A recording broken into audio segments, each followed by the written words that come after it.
All right, guys, on today's install, we have a 2013 Kia Sorento with a double din and keeping the steering wheel controls and all that. So let's get in and see how it looks. This particular customer wanted a Apple CarPlay compatible radio. So we got the Boss Elite audio system. This is the BE7 ACPC. And yes, I know Boss is a cheaper company, but this radio was still about $240 from Crunchfield just because of the pandemic and all of the chip shortage. Now, this is actually a really nice radio.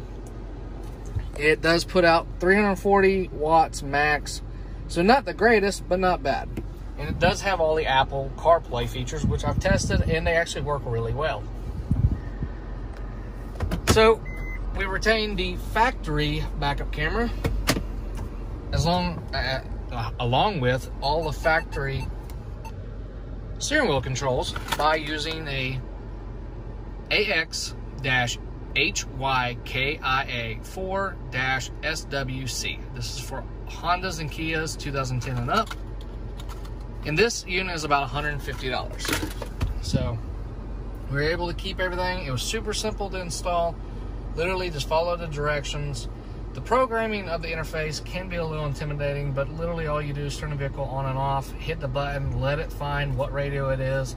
Being a Boss, this ended up being program number 6, if I'm not mistaken. It was either 5 or 6. But once it found it, it programmed it, shut it off, turned it back on, and all these steering wheel controls worked. So, should I have used the backup camera that came with it? No. And here's why. So the quality of that backup camera and the quality of the stock camera are the same.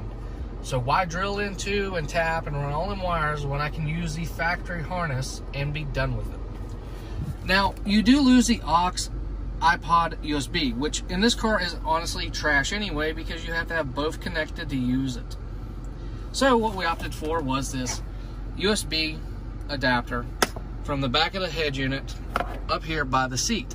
Now, we are going to change this.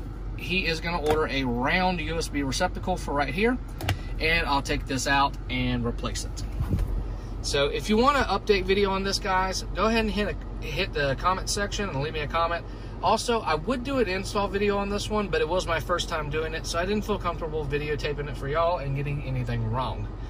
Once again, guys, thanks for watching. Hope y'all have a great day. And as always, subscribe for more videos like this.